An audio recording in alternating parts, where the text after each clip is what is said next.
kapatid, kumusta? Tara, Bible study tayo. The people you see on screen right now are begging for a miracle.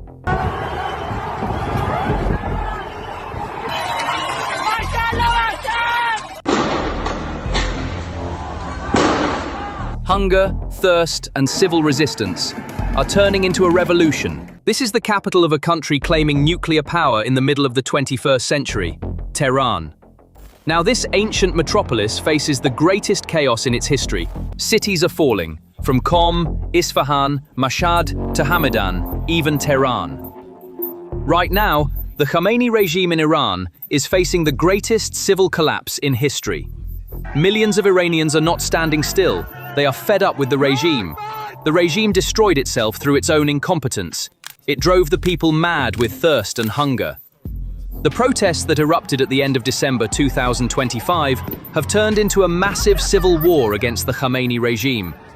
Right now, the uprisings have engulfed more than 70 cities in 31 provinces of Iran. Dams have dried up, major markets have closed, and regime flags have been burned.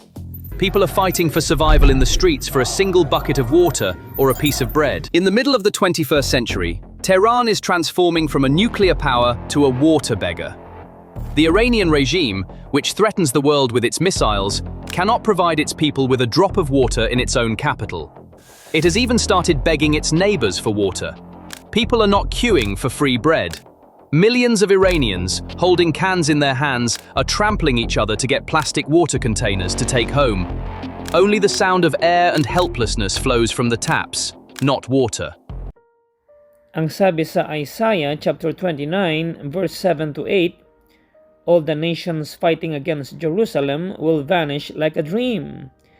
Those who are attacking her walls will vanish like a vision in the night.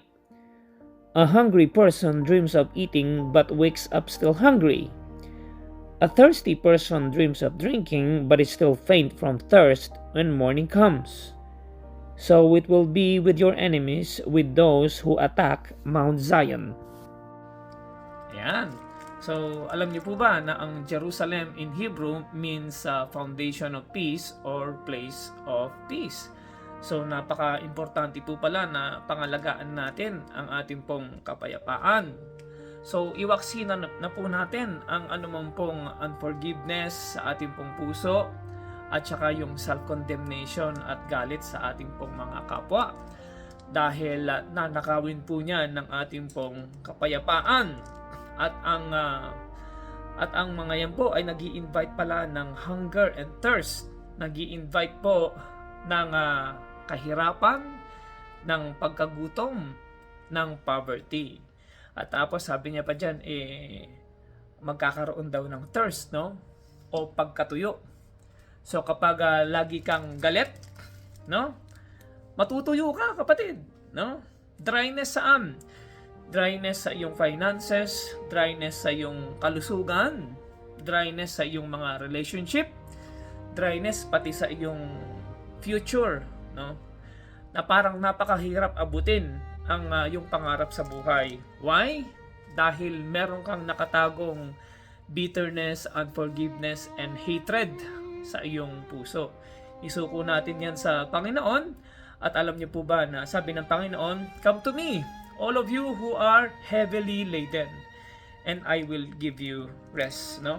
Sa Panginoong Hesus lang po natin matatagpuan ang kapayapaan na hindi po natin masusukat. No?